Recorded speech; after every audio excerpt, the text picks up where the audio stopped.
Okay, quick music disclaimer here. I do not own the rights to this music, which belongs to the rightful owner, who is the intoxicating mind of Dr. Frankenstein. So he made my intro and my outro, and I hope you guys enjoy. Check them out on Spotify and YouTube, and no copyright infringement is intended. Have a good day.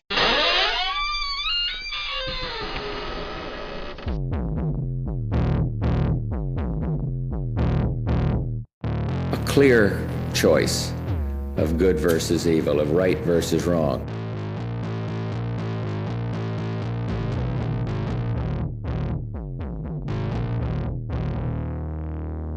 Twisted Tales. Hello there. Hey, Paul, how you doing? Great, thanks. Oh, good. Just waiting for Kayreen to join here, and we should be good to go. Okay, good. Well, are we going to be a couple of minutes, do you reckon? Yeah, that's fine. All right, I'm just going to pour myself a cup of coffee in.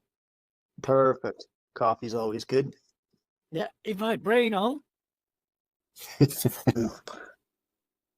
So, I'd like to thank everybody for popping back on here and listening to this little interview here.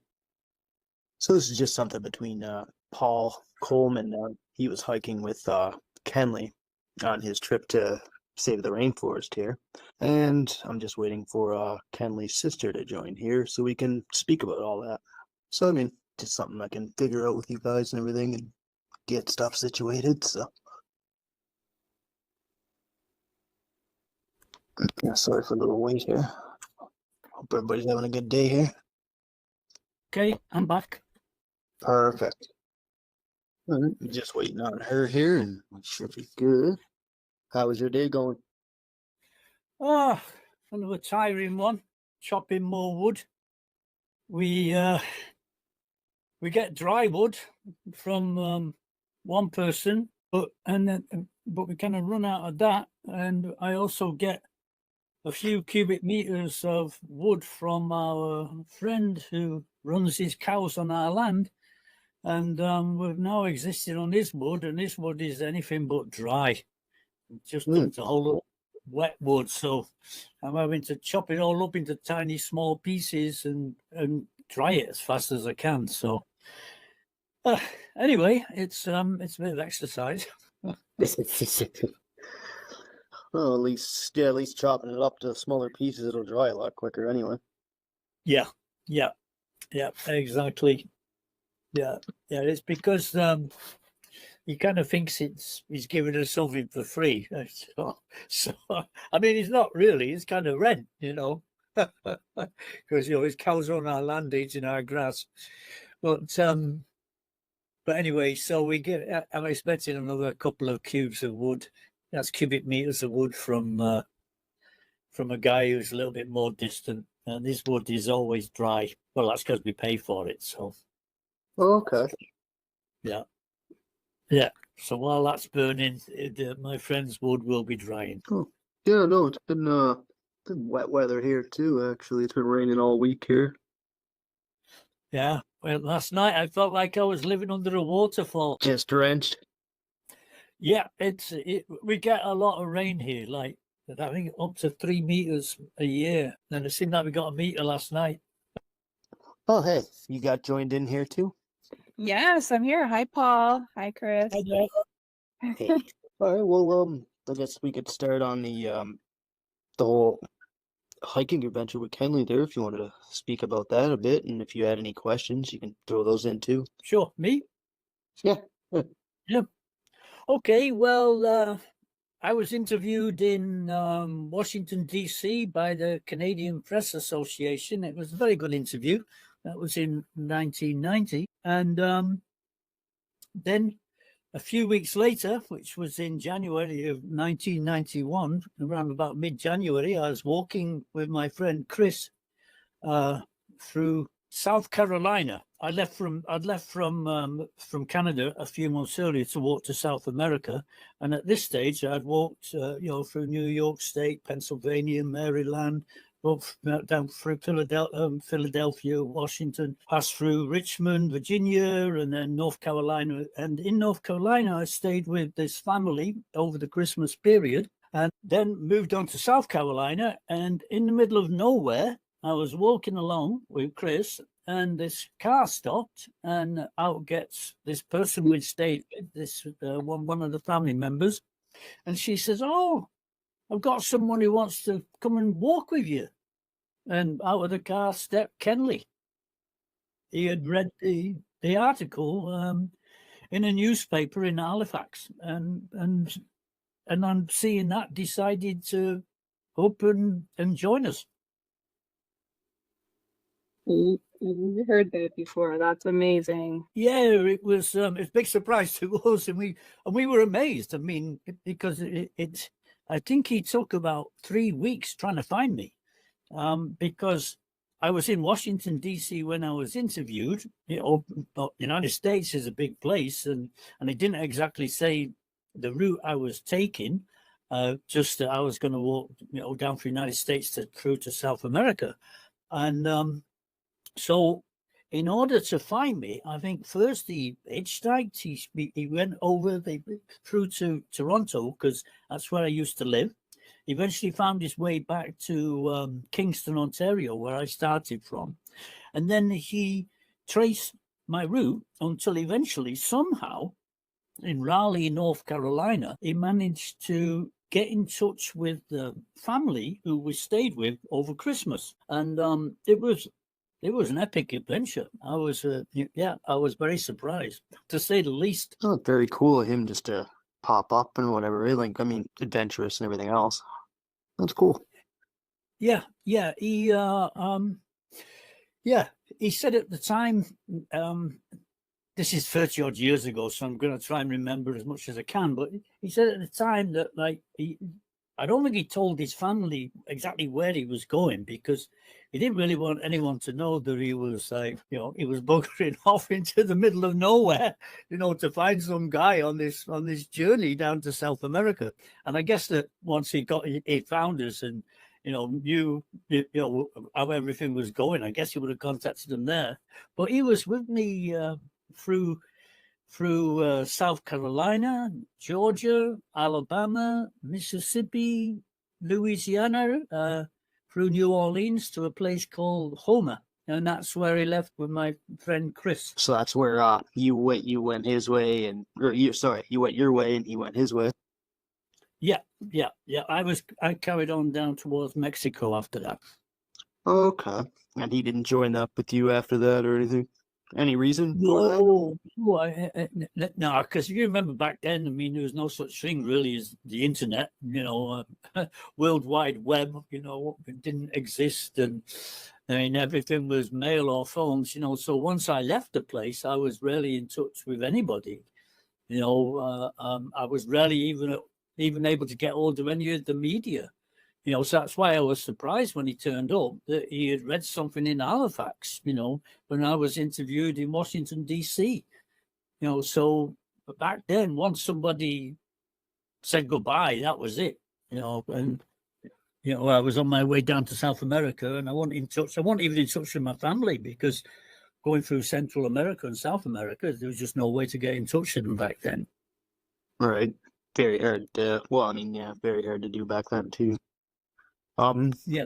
Did you want to ask anything here, Carrie? She's connected. Like, we could just continue on. I can edit some of this out. Yeah. Oh, no, she just messaged me, said it might be her mic. Yeah. Gotcha. Well, gonna say, like, when you met Kenley, when you guys met up and everything, how did you guys go on your travels? Like, did you just, you guys would have to look for shelter and everything else? Yeah. Kenley walked with me, I guess, for about 50% of the time, and then the other 50% of the time, he was in the support vehicle with Chris. What would happen was that Chris would drive on ahead to a town to try and find a place to sleep, place to talk, and so with me walking at that stage, up to 25, 30 miles a day, it was very hard for anyone who wasn't doing that every day, to be able to keep up, So when people walk with me, usually it was for a portion of the day, and then they would find places to stay, and that would be in churches, in schools, in universities, all sorts of places where anyone was amenable to the fact that we were walking down to the Amazon to help save the rainforest. So Kenley being, I think he was 19 at the time, for him it was, well, for me, it was a terrific adventure. Walking through the southeastern United States, it's an amazing adventure. We stayed with everybody you can imagine. Well, yeah, you'd have to look up. You'd have to plan ahead too and book your places in wherever you can go. Just gonna see if Karen's in. Hey, can you hear me? Yeah. Yeah, I'm here. Okay, there we go. I can hear you now. Okay, sorry. We were just talking about the little trip here and the places that they would stay along the way. Yeah, and like I say, planning ahead. Well, that wasn't really a thing. We had to do things day by day, because, like I say, we didn't have loads of money. We didn't have, ways to, communicate miles down the road. We just turn up in a place and, and see what was happening. So usually it would be Kenley and Chris, or or Chris by himself would go ahead and sort something out.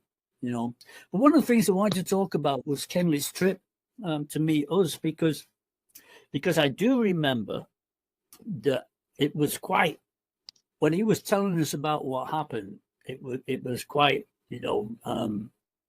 eye-opening, to say the least.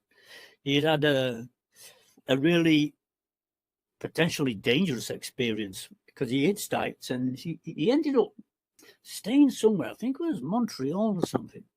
And he met somebody and he ended up at their place and he was going to stay there. And something happened at that place and he ended up having to clear out real quick. Because I remember him telling us the story. Sadly, I don't remember the details of it. But one thing I do remember was that it was an experience that was pretty frightening. Oh, wow. I remember that. Yeah. I remember it because he put himself in a place that was not the best place to be, and whoever it was that he was staying with turned out to be someone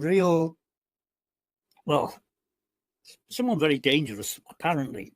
And I think Kenley maybe had an inkling of this at the time, but that he didn't sort of, I guess, trust his instincts until he got almost too late, and then he ended up leaving in a bit of a hurry. Because I remember the story, and I always remember that, but I don't remember all the details, which is a bit of a shame. But I do remember that. Can you hear me? I can. Oh, hello. Nice to meet you, Paul. Sorry, my sound was getting caught up with everything.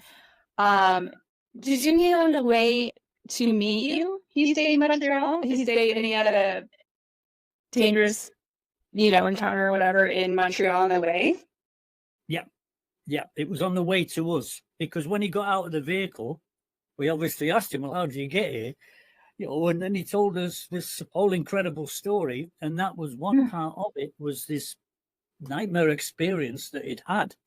And like I say, I just can't remember all the details. I just remember we were like, whoa, that was pretty hectic.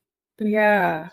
Yeah, he kind of, I think he had an inkling that something could go wrong, and then he didn't listen to what his inkling was, and then it turned out that his thought about what might go wrong almost did go wrong. Yeah. I remember, because I remember we said, bloody hell, that's kind of a bit dangerous. That was the one thing that really stuck out, was this part of the journey. It was, the rest of the journey was fine. We met cool people. It took him 3 weeks to find me, but that one section, he had an idea that this person that he was going to stay with, or I don't know, maybe when he was hitchhiking, because he hitchhiked a lot of the way, he got him into a place where he figured he shouldn't be, but he went there anyway, and then he ended up, having to, move out real quick. Because when he told the story, we were like, whoa, that's pretty scary. But nothing like that happened on our trip, thankfully. Like, what other things did you remember about the whole trip here? Well, oh gosh. Well, about Kenley's trip, that was about it. It was just, I mean, when I think about it, well, first of all, we were amazed how determined he was. Like, say, to set out and find us in the middle of nowhere. And walking on a lonely road, because, we weren't exactly broadcasting to the whole world exactly where we were. So that was the first thing. And then the sense of adventure. There was obviously a great sense of adventure. And I can understand how he would put himself into a dangerous position, because if you're out there and and you really want to see the world, you're obviously curious and open, and that can at times lead you into, a bit of bother. I mean, I know, because I've been traveling around for, 50 years and more, and certainly I've had my lot of bother, not much, thankfully, during walking. But walking with us, and Kenley just fit in, because, he was young, personable, and along with Chris, like I say, he'd go ahead and they would set things up, and along the way, I know that he would have had the experience of a lifetime, because I certainly did, and Chris did. I mean, we stayed in an antebellum plantation in Georgia, right on the border of Alabama, in a home that was that was been totally renovated. Yeah, and then not long after that, we stayed with a full-blown witch in Biloxi, Mississippi. Wow. And that was an incredible experience. And then a couple of weeks after that, we stayed with the photographer for the Neville Brothers, the singers from New Orleans, and they had a nightclub. And because we stayed with him, we got to go and see Sting, who had just performed to 100,000 people. We got to go to the Neville Brothers Club to a private party with Sting. So that was great. Yeah. And then of course we stayed in all sorts of places. We stayed in beautiful cathedral. I remember a beautiful Catholic cathedral in just outside of New Orleans. We stayed in Baptist churches, in homes of Mennonites. The Mennonites were fantastic. And so it was, for us, for me, it was an eye-opening experience. But you can imagine being a 19-year-old kid straight out of university, well, actually not even been to university, but in that time of between school and university, suddenly finding himself having all of these incredible experiences. Yeah, no, it must have been something. Like, that's not a lot of people get to do that. Yeah. But, and obviously, the worst news, to discover was years later through Kayreen. I don't know, maybe 7 or 8 years ago, she got in touch to mention that it disappeared, and and obviously that's a shock. And I mean, it's like, what can you do with that? No, that's just it. Yeah. So I guess, like you and especially Kayreen, I guess the hope is that doing these things will help to connect with someone's memories, bring somebody back to something or other. Well, that's what we're hoping, right? Like, it's been a long time, and anything to get this out there to people that might remember something, you know what I mean? Yeah. I'm not sure if you can hear Kayreen, right? But I just can't hear her, I believe. I don't know. Yeah, Paul, can you hear me? Hopefully. Yes. Okay. There you. Yeah, I can hear you now too. Weird. Oh, great. Okay, perfect. Yeah, no. If you wanted to mention anything, or Yeah, well, I just wanted to mention the other side. I always find it fascinating how there's so many different perspectives to something that happened. And Kenley had left the previous July, and he had just learned how to ride a motorcycle. And within 3 weeks, he had graduated high school in 1990 and rode his motorcycle all the way across the Banff. And then he did end up, coming home for Christmas that year. So in December of 1990, and he was, clearly, different by the time, he got back, and just so many different experiences. Oh, totally. Like that would have been, yeah, that would have been something to go to and go see. And just getting out of high school, you want some time for yourself too. And of course, it connects with the sense of adventure, and and for me, I can totally understand that.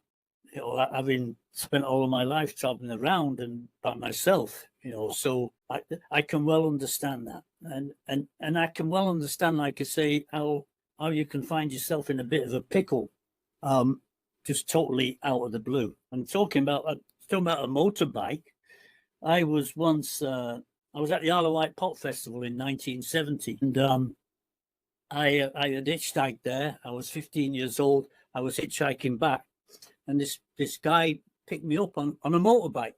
And so it was late at night, and he says, "Oh, you want to come and stay at my home?" So I said, "Yeah, sure," totally innocent. So I get over to his house, and then he says, "Sleep on the couch." So I'm like comfortably ensconced on the couch. And then around about 11 at night, he comes wandering in a bathrobe, stark naked, and then sits in the chair opposite me with the bathrobe wide open. And I was like, spent all night terrified, pretending to be asleep, but not being asleep. And then in the morning, when he came to drop me off, I went, "Oh, thank God for that." But that was one of the longest nights of my life. But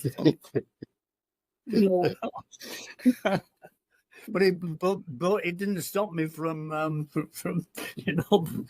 seeing the rest of the world.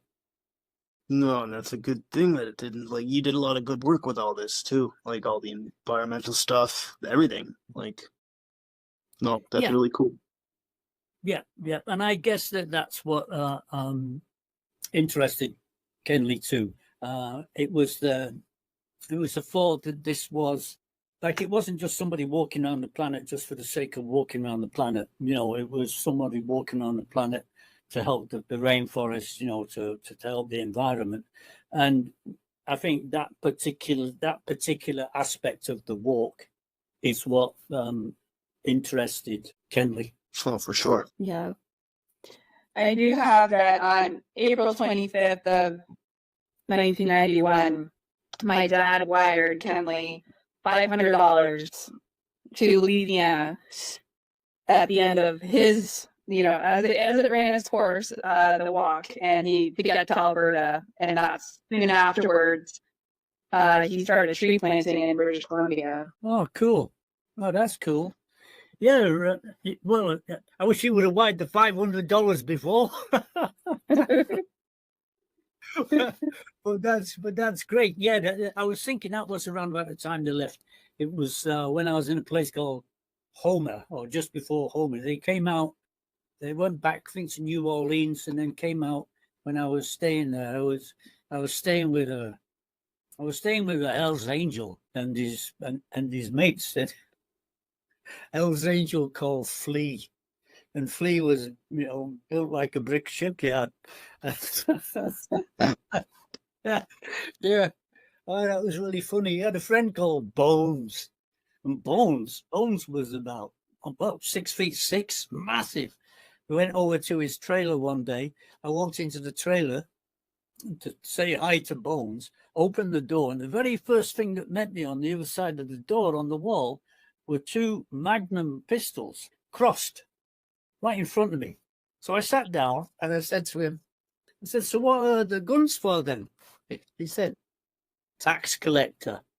He said, they're cocked and fully loaded. So I said, "Well, how often does the tax collector come?" He says, he's not been here for 6 years.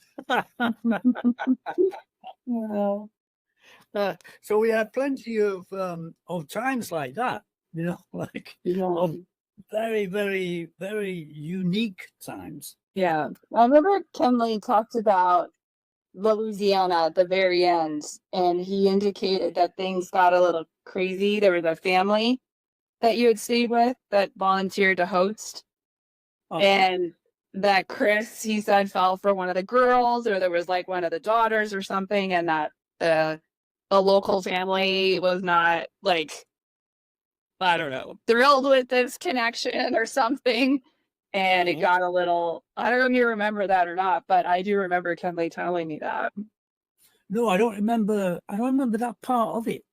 I wonder where that was, because I mean, well, it's a good job it didn't do it in Hope. Well, if it would have done it there, it would have ended up being shot. It's bad. These guys were not messing around. They were. Yeah, we went to see this guy, to see Flea's mother one day. We went out to the swamps because it's right in bio country, right, the swampland, and we went to see her, and she was like Granny out of the Beverly Hillbillies, and she comes out to the front door when we pulled up, and she goes, "Flea," she says, "I got something on the porch I want you to take care of." And he goes, "All right, Ma." And the house is what they call a shotgun house. You can see from the back door, from the front door, through the back door. So we walked straight into the house. We walked straight towards the back where the porch was, and there was a rifle right by the door. He picked up the rifle, stepped onto the porch, and boom, boom, shot 2 water moccasin snakes off the porch. And then we sat down and did some fishing from the porch. And it was incredible. We caught 18 perch in the space of like 3 or 4 hours, but maybe 7 of them or 8 of them came with a snake, because by the time we were pulling in the fish, a snake would grab hold of them, and my job was to beat off the snake with my fishing rod. My God. And then Granny cooked them up. So in that part of the world, you definitely don't want to be messing with anyone's daughter. Yeah. Oh, well, that's, yeah. It's great talking about this stuff. Good laugh. So what happened after they left? Were you on your own? Yep, I was on my own until, where the heck was it? Until Mexico. I walked through Louisiana through Texas, and then I crossed the border into Mexico, and some friends who, well, actually people I met in Dallas joined me, came down to join me in Mexico. And then a young girl who walked with me and Chris from Drexel University, she came, and then another person from the States came down. So walking through Central America, I was never alone. There was always somebody with me for many, many months. I had at least 6 people walking with me.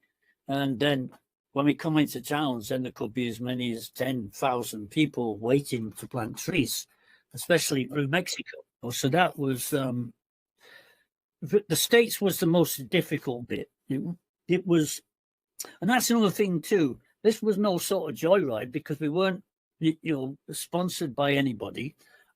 Whatever support we had to pick up along the way. We had no, corporate backing or anything like that. So walking through the States was, it was difficult. When Chris and Kenley went ahead to Atlanta, Georgia, and I'm walking into the city, I remember they called 39 churches to see if they could find a place for us to stay. Because, staying in the city is very, very difficult and quite dangerous. You can't just sleep outside in the city. And so they called 39 places. The first one they called was the Mennonites, because we always knew that the Mennonites, they were the one church, along with the Quakers, that never turned people away. If there's a Mennonite in town, they'll always put you up. But there was nobody answered the phone. So then they called 38 other places of every denomination imaginable. And everyone said, no, no, no, no, no. And then on the 39th call, Chris decided to call back to the Mennonites, and the Mennonites answered. And they said, yeah, sure. And this is quite funny because they said, we'll meet you at the local shopping mall. So when I arrived to the area, Kenley asked, he said, well, it's a shopping mall. How are you going to recognize them? There's going to be loads and loads of people, because we'll meet them at a door, like a big door, and there's going to be how are you going to know who it is? So Chris and I said, don't you worry. You'll know exactly who it is. Because from our experience, every Mennonite looked the same. It was kind of funny. They all had a little beard, and we could spot them a mile away. And sure enough, out of this crowd of people comes this Mennonite. I always remember that. I always remember Kenley asking that question: How are you going to recognize them? yeah. So it was hard. It was hard. We really didn't have two pennies to rub together, and whatever support we got, we had to get, while we were on the move, but what that did, of course, was it brought us into contact with a lot of people, and those people were supportive, and that's why we get to speak. When Kenley was with me, we stayed in a beautiful place. We ended up staying, you arrive into a town of pauper, and you usually leave like a king. We ended up staying with a daughter of a former governor of Alabama, of all places, in Atlanta, and we're like the toast of the town. It was incredible. Yeah, a journalist came to interview me, and he was so sophisticated for the Atlanta Constitution that he brought along a bottle of expensive wine. So we sat there drinking expensive wine while he interviewed me. That was very, very wonderful. And then got to, he got to join me at all the universities, Emory, Tuskegee in Alabama. We got terrific support there. And like I say, we stayed with a full-blown witch in Mississippi. And being a witch in Mississippi is no small thing, because Mississippi are not exactly the most sort of open, cosmopolitan people. They have a tendency to burn witches. But yeah, and in fact, as it happened, it was really interesting. We arrived in Biloxi, and we were told first of all, we're in Mobile, Alabama. I was interviewed on the radio, and then we stayed with the radio interviewer, and she said, I have a friend. I interviewed someone just recently in Biloxi. She said, your next city. She said, she's a witch, a full-on witch, very powerful. Would you like to stay with her? So I said, sure, why not? But to stay with a witch. So anyway, so we arrived in Biloxi, and we went, and she had this occult shop, which was up on a hill overlooking the whole Gulf of Mexico. Very beautiful. And it was full of all sorts of weird and fascinating things. And she had a partner, an older lady. These were a couple of people in the 50s, women, and so the witch wasn't there, but a partner was, and so I think I was with Kenley, but I was in a room looking at all of the occult stuff, fascinated, and in comes this short, sort of heavy woman, and it was the most incredible thing. I felt like there was not enough room in that room the moment that she walked in. Her energy was so powerful. Okay. And we were looking out over the Gulf of Mississippi, and I could see there was a storm. So I said, it looks like a storm's coming in. She said, it's not going to rain for at least 3 more days. So I said, well, how do you know that? Because it looked like it was about to rain like 10 minutes. Mm-hmm. And she said, because last night we had a coven, like a witch's coven. She was the head witch.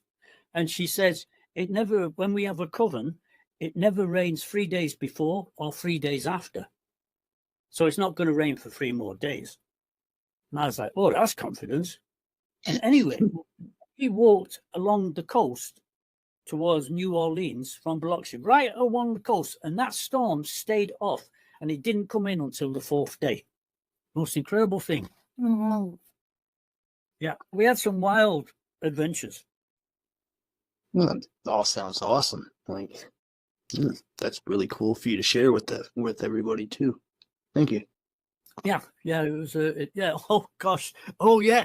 But the reason she was able to be a witch in Mississippi was because her grandfather was the Grand Wizard of the KKK, Oh, of the Ku Klux Klan, and interesting. because he and of course the Ku Klux Klan are not exactly in love with witches, but because it was her granddad was the Grand Wizard, then she was kind of off limits. But twice people had tried. She used to have a cult. She used to do a thing in a local Unitarian church, but twice she was burned out. And luckily the church wasn't destroyed. And after the second time, the church said, "We're awfully sorry, but can't stay here anymore. It's a bit risky." So then she went to her granddad and said, "Granddad, tell these people to stop burning me out." And that's why she could operate in Mississippi. So I made the mistake of telling the same journalist with the Atlanta Constitution, because he was following us. He was a columnist, a very sophisticated, well-known columnist. Like, his articles went all over the place, and he was following us. Every now and again he'd ask for an update. So I made the mistake of saying, "Oh, we stayed with a witch in Mississippi." A week later, now the Anti-Constitution is the newspaper of the southeastern United States. It's like it's everywhere, right? Everywhere. And I get the newspaper, I open up, like, oh my God. And big picture with the article, some artists had depicted a witch on a broomstick, right? Full on witch. And the headlines, "Witches in Mississippi." And I thought, oh my God, they're going to crucify her. Oh, I felt terrible for a long time. I thought, my gosh, probably going around right now with torches, But I never heard anything more than that. So I guess she was all right. Oh, that's all pretty cool, actually. Like, those are some good stories. Oh, I'm glad you got to reminisce on all this. Yeah. So all of these times, like I say, Kenley was with me for all of these times, and yeah, at times it got difficult because, like I say, we had no money, and then not exactly eating that much that well, but at other times then we lived like kings. It all depended on exactly where we were. Well, because it's really good that, like, going forward, like, you had nothing, and then after a while throughout your journey, people are helping you out and everything. I mean, that's how it should be. Yeah, there was a lot of support for the forest. We got to go to speak at universities. While Kenley was with me, I guess we got to speak at, I don't know, 15, 20, the major universities in southeastern United States.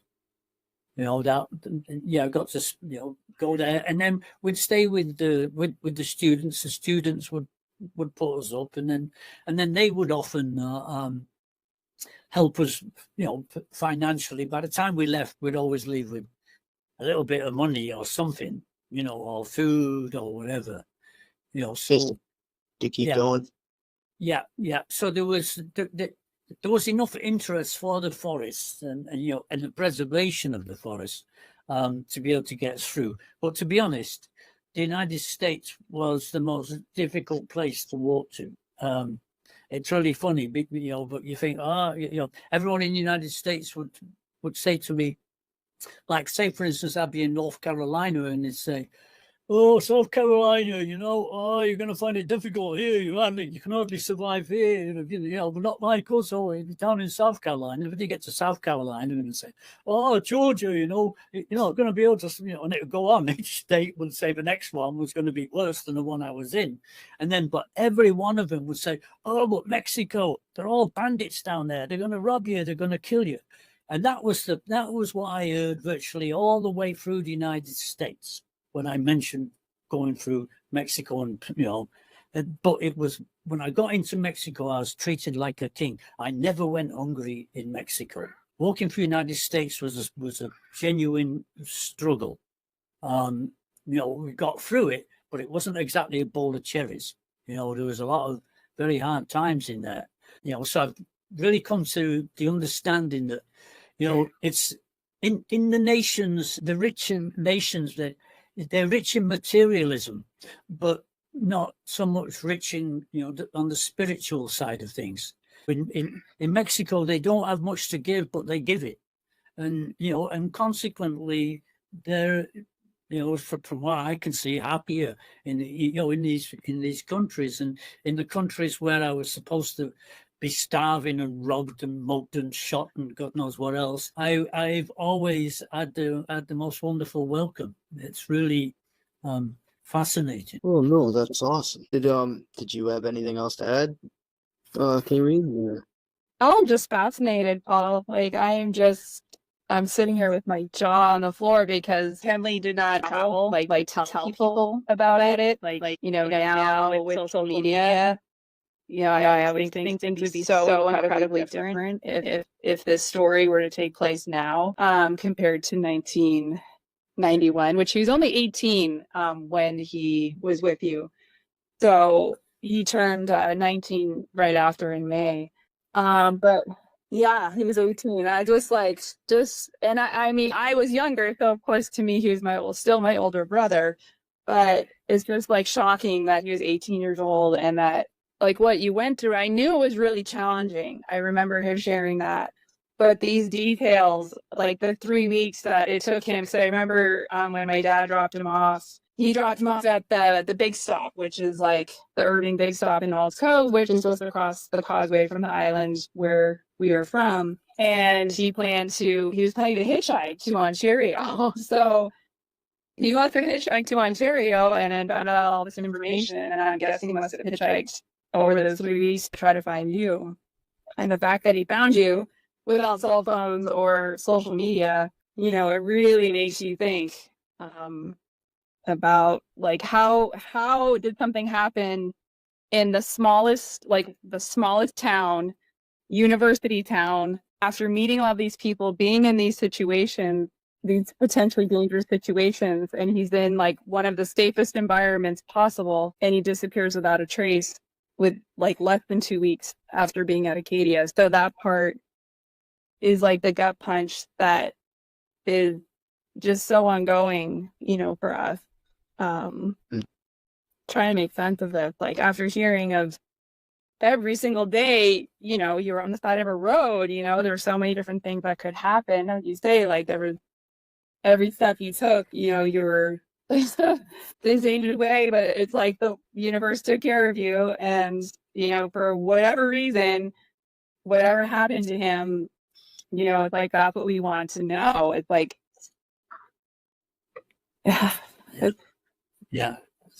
yeah, that's yeah. I mean, I can't even get my head around how it must, feel.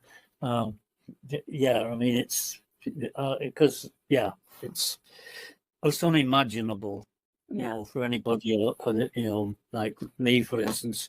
Yeah, and like you say, I mean, the irony of it, is in what you would think would be one of the safest places. I mean, to disappear in that place after all of the, of the potential to disappear, throughout the United States and Canada, it's just really mind-boggling. Yeah.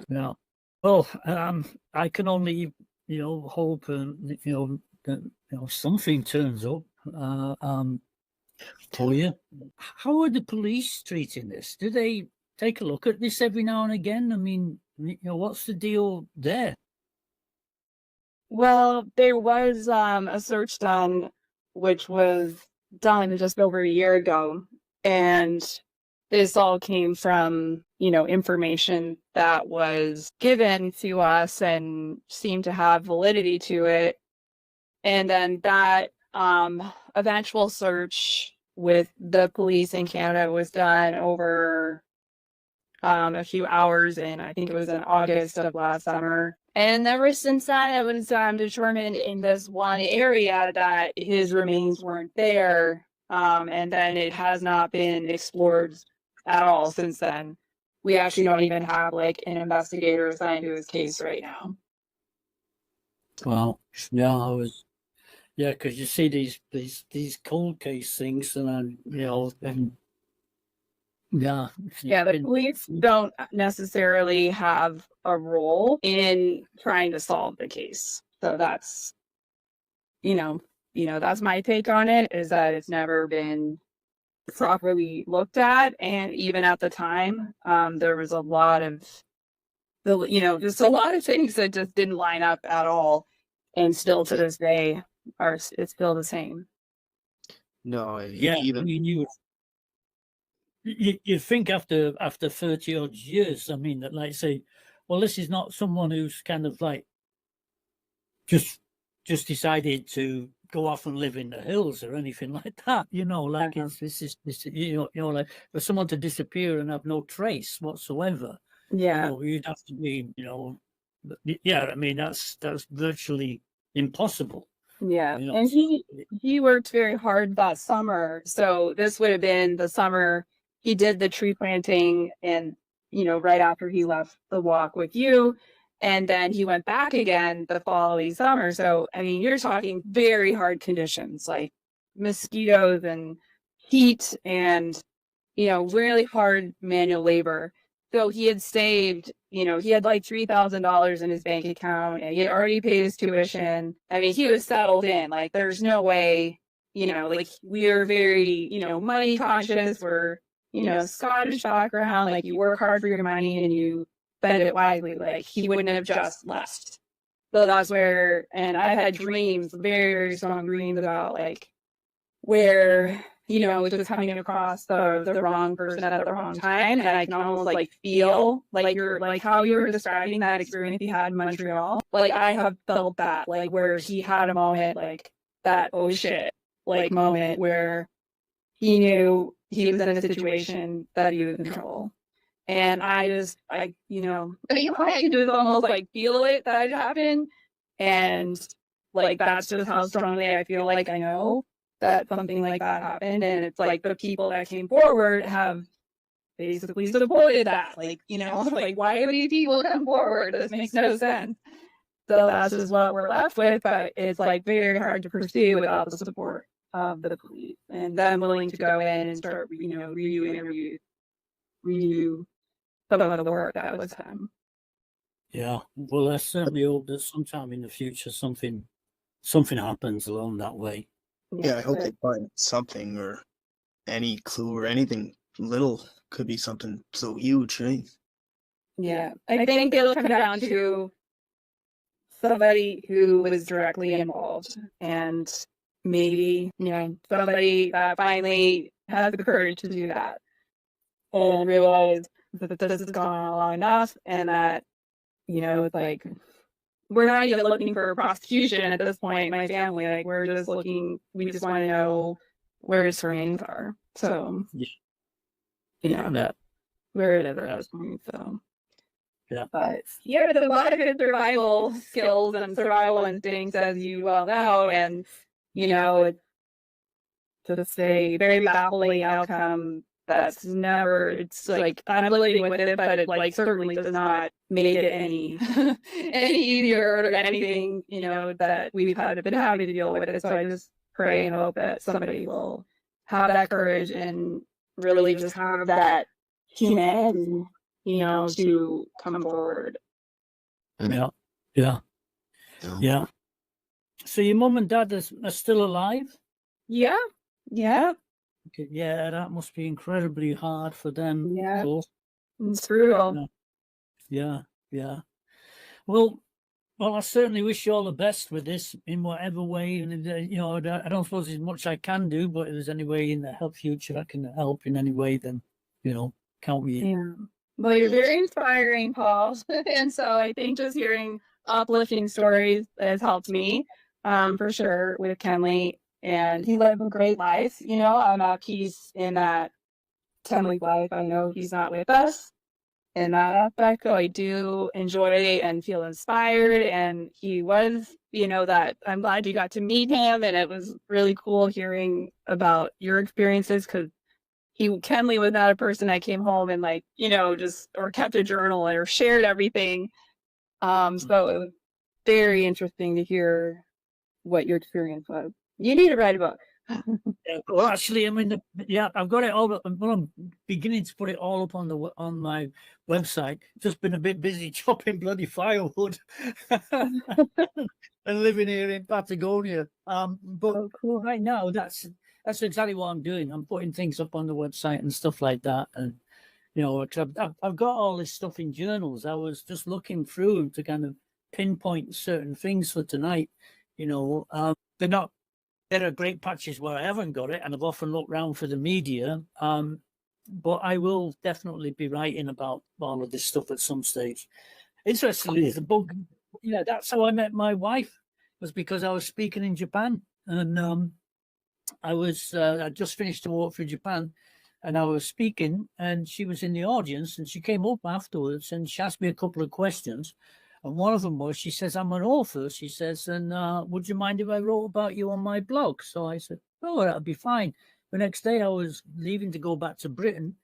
I went back to Britain, and 3 weeks later, I got a message from her saying that an editor had read her blog and wanted her to write a book about my life.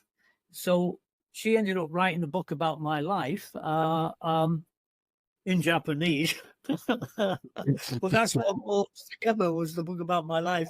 And so we've been so busy doing stuff, just living, that we never got around to writing the English version. But I got it all in journals, so at some stage I'll be putting it up.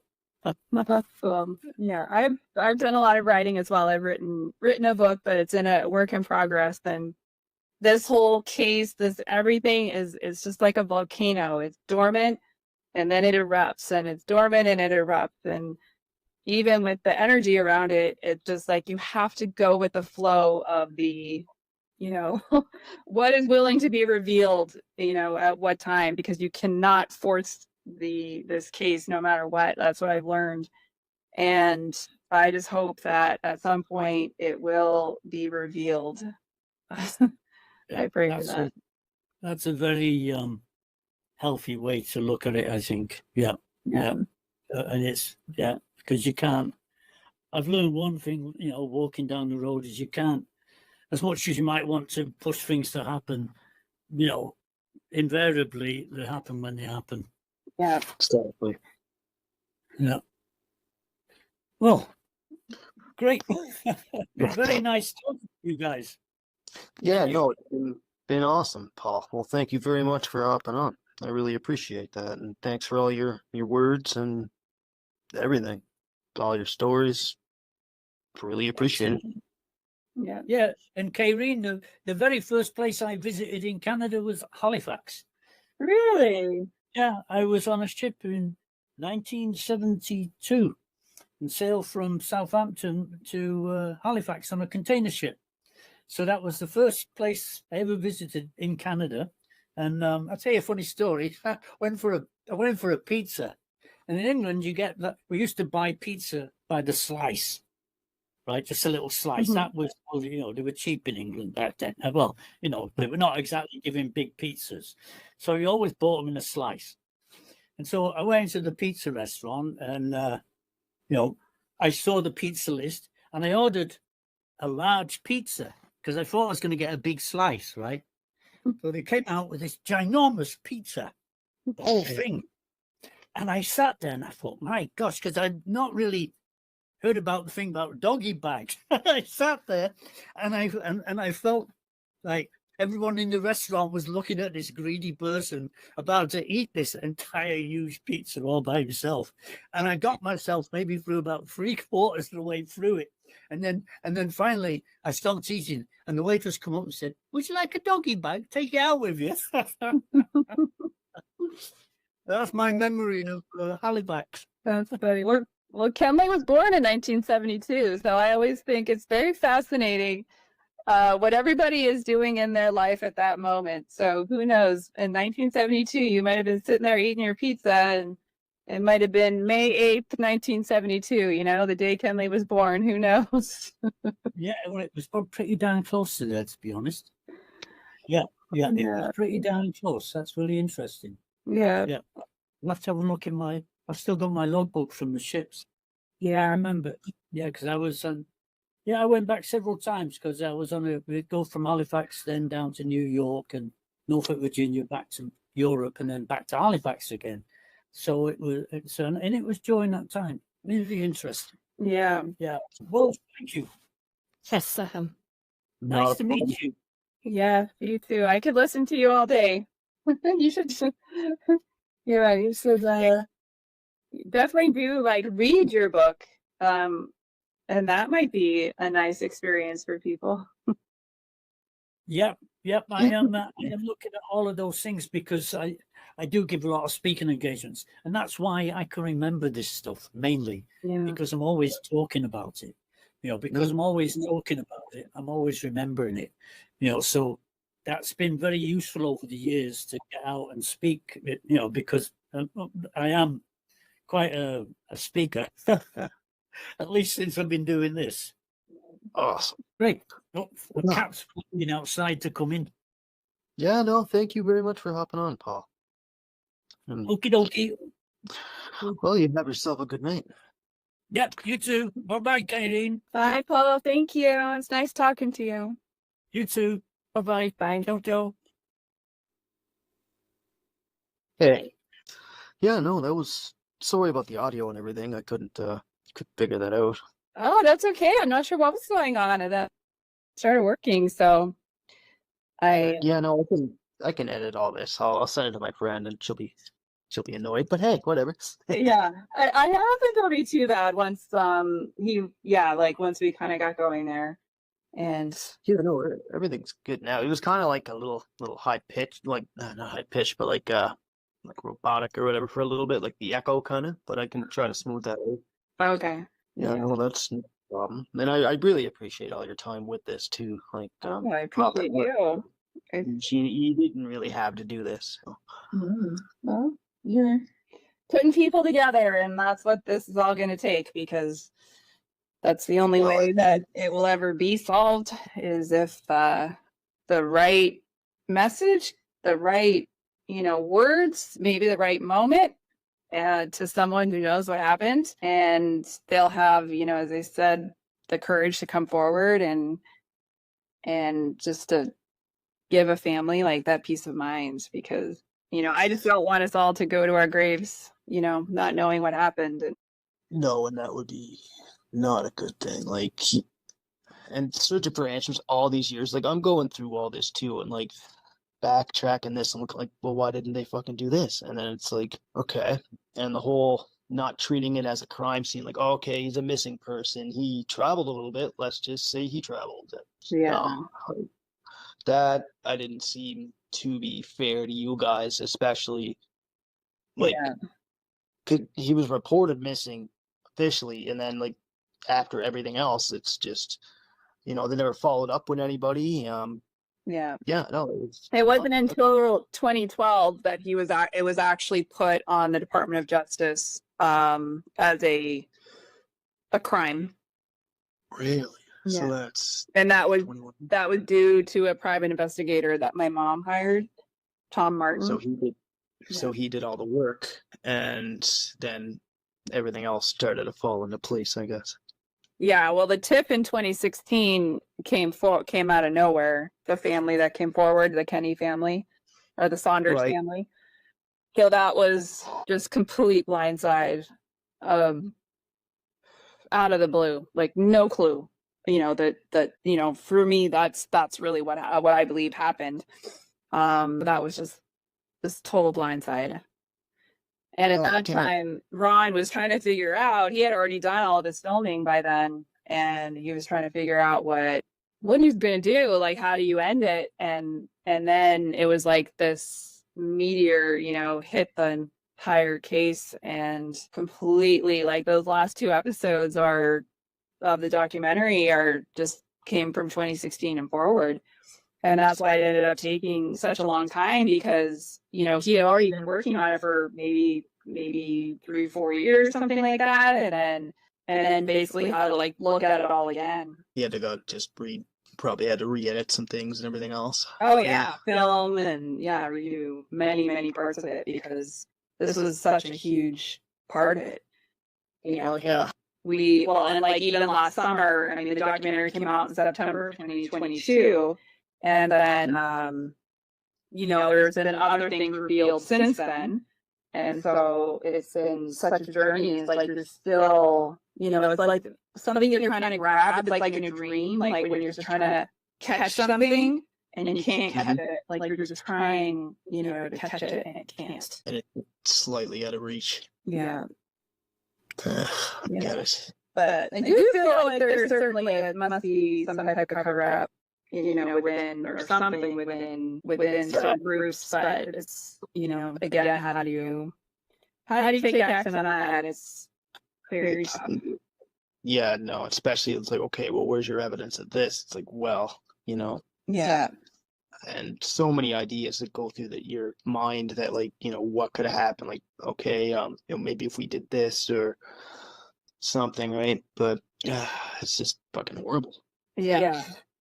Even what was I was gonna ask, the whole Todd Barker thing when he switched his I know it was, he originally said it was the Monday. Yeah. He said 2 years later he switched it to the Sunday, and there's no reason behind it. He just, honestly, maybe he was confused. I doubt it, but I mean, like, he already knew the days when he wrote up that statement to police and everything, right? So Oh my God, I was so perplexed and baffled. Like, how could it be the Monday? It made no sense because, there was, it just never made sense to me how could he be that Monday night? And nobody else saw him on Monday, but where two people saw him, which was Tom Gordon and then Todd Barker saw him in his room, like at night, 10 o'clock at night or something. Well, then the last sighting, of course, of any missing person is huge. Well, then the last sighting changed like 2 years later. But there was no, I don't know, like no follow up or anything like with it. Yeah, nothing at all, eh? Yeah. And then the last time somebody saw that, saw Kenley, all of a sudden that's like a different focal point now. So you have your timeline is completely messed up. Well, yeah, because I mean, it would have been Todd originally would have been the last person that's seen him. Yeah. Yeah, and then I guess it was the exchange student guy there. He's seen him up at the RBC on Main Street, and then a couple hours later, I believe 4:30 or 5 p.m., heading almost out of town westward to Matheson. Yes. Yeah. Weird how I don't know why he would be going that way. I mean, maybe he was just going to clear his head or something, go for a walk in the woods. Maybe I don't know. Yeah, it's all very weird. And then the bus station was down the way. Yeah, initial comments that was in in the statements or whatever was like that Tom Gordon had said was like kind of in check Mexico or something like that, or something to indicate that he took off. Could have just been an off-the-cuff comment because it's talking about his travels because he did go to Central America to Belize and Guatemala like about 8 months before he got to Acadia. Mm-hmm. And that's one thing I was going to ask you. The whole the hazing thing or whatever, like Frosh Week and all that. I know he wasn't really a big fan of that, but did you notice after the whole party thing, anything like that, like anybody razzing him or giving him shit kind of? Well, there was no time because the Friday night was the tower party, and I was in Halifax that weekend, so I wouldn't have seen him that weekend. I don't think there was anything that Friday night besides just heavy drinking, partying, whatever. He's unaccounted for on the Saturday, but that's when Toby may have seen him when in the film. And when she said, "I saw, yes, I'm 100% sure," and that just rocked me to my core. Like when she said that she was sure she saw him, and then the Sunday is when I saw him, which is the 20th. So I saw him and I got home from Halifax and heard about the party, went to talk to him, and he was withdrawn and, you know what I mean? Not super talkative, but didn't really say anything. Mm-hmm. So there really wasn't any time between the tower party and other events, because really it was only, I think we were there less than 2 weeks, and he was gone to Corcoran's Island the first weekend. Yeah, because he went to school for a week and then hit up Corkum. We went to Acadia like around the 5th of September in 92, and then he went to Corcoran's Island on September 11th for that weekend. The 11th and 12th. Yeah. Yeah. And then we had a full week of classes. We started class on the Thursday before, I think it would have been the 9th or something of September. And then, then the tower party, and then he disappeared. So, Yeah. that was it. Oh, shit. Yeah. No, I'm really sorry you had to go through all this. Like, even like with the whole police work and everything, it's like you get your hopes up, and then it's just, oh well, it's this now, and it's like there's so many cases like that I've covered too. That like there's good police work and there's shitty police work, and I don't know. Maybe they didn't mean to do all of this, but I mean, for them to have like to not barricade anything off or like be like, okay, well, we're gonna check this, so we're gonna throw some fingerprints and dust for fingerprints and all that, just so they have something to go off of. But why would they think like he was just a runaway anyway? Like he had you guys, you guys are all looking after him, like in school and everything. Yeah. Well, that's where the intentional cover up comes into play, and that's where that part is absolutely brutal. That which see all signs point to it, to be honest. Like even our investigator, when the tip came forward in 2016, which we didn't even know at the time, but he's a relative of the suspect. He's like a direct relative on both sides, related on both sides, which we did not find out until the documentary or the it was actually after the documentary. It like Ron revealed it on Twitter, on the Missing Kenley Twitter page, but it was not even known during the documentary came out, after, through a tip, that he's like cousins with the suspect, with Aaron. Yeah, so that was another gut punch for that, and that's never been followed up on. My mom has requested to talk to Troy Allen directly. That's never been fulfilled, and it's just she's been ghosted pretty much. Just stuck in limbo. Yeah, any follow up or whatever. So, how's she holding up? She doing okay? Doing good. Yeah, we talk a lot, and she's very, very strong, very resilient, and you try to stay open, and there's been times, very dark times, but then you try to keep it in perspective, and you just try to live your life as best you can with what you have at that moment. Exactly. There was another thing here. I was curious about the whole line. I mentioned the book bag there last time. Like, I can't wrap my head around that. I've been trying, and I had to question on it. It's just, they said, what was it? When you went into the room, Todd Barker let you in, and then you checked everything out, and then you contacted your mom. But then your mom didn't answer, so you called your dad. He came up, filed a missing person report and whatever. But when you were checking out the room and everything there, like, do you remember a book bag in there, or just everything happened? No, it wasn't in there. The Wednesday, it was not in there. Okay. Yeah, because that whole, like, the last episode there kind of threw me off when she was going on about the book bag or something, or... Yeah. No, that was news to me in the film.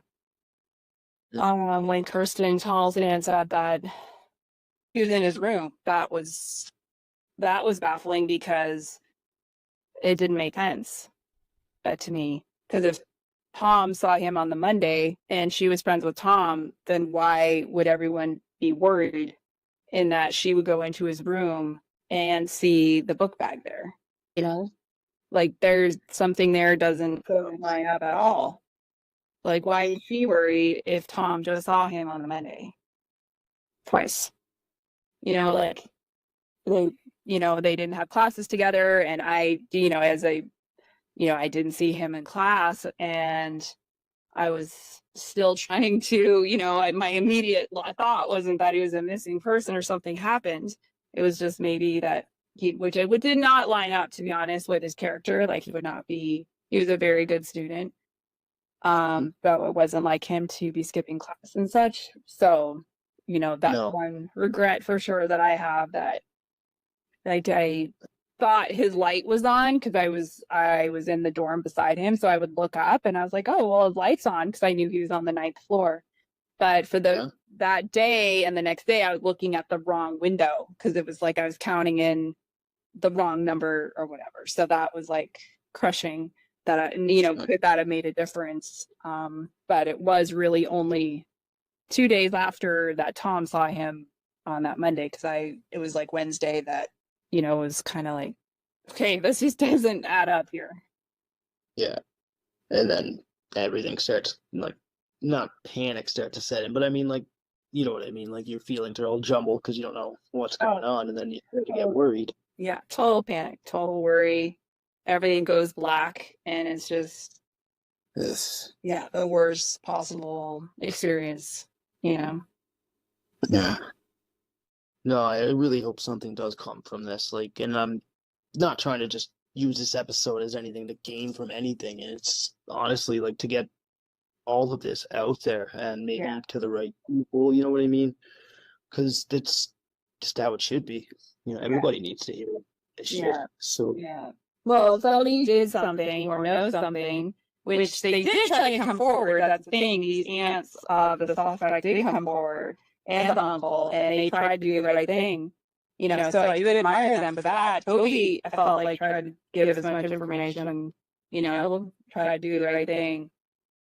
Mm-hmm. And it's like, okay, well, somebody has to implement this information, and, and that's where I felt like, the ball was dropped, but why? And that's the part we are in the dark completely about that. It's, we don't know, like, what goes on behind the scenes. We're not informed about this. We're just told, that,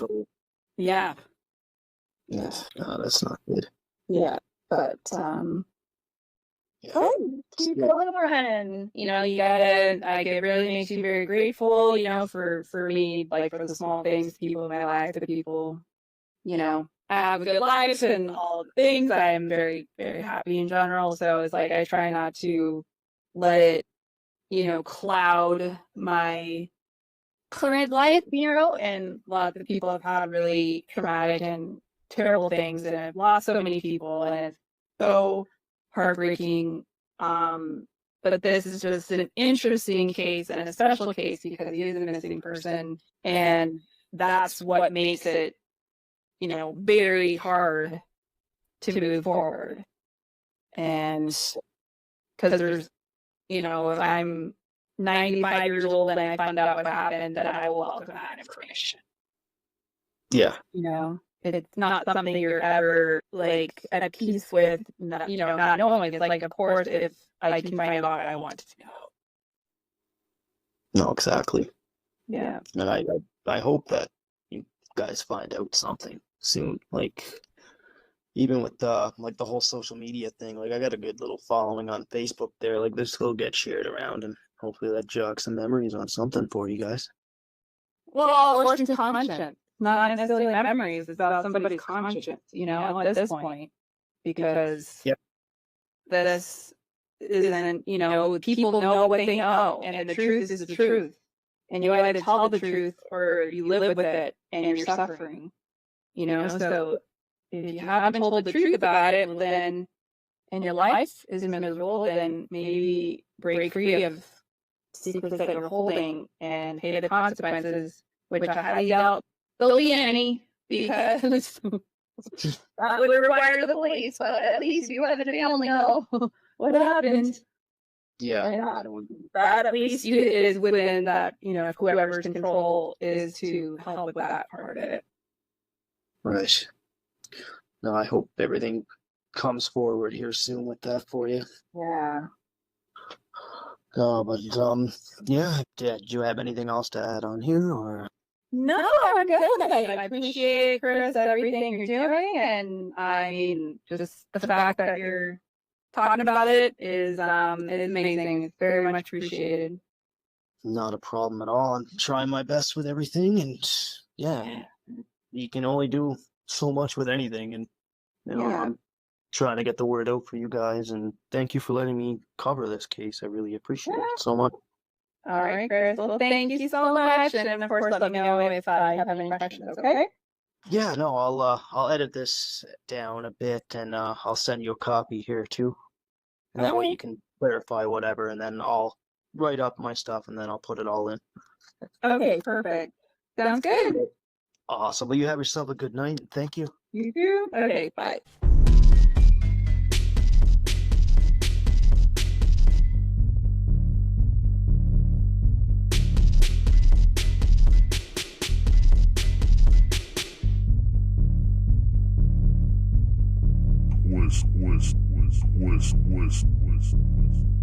Twisted Tales.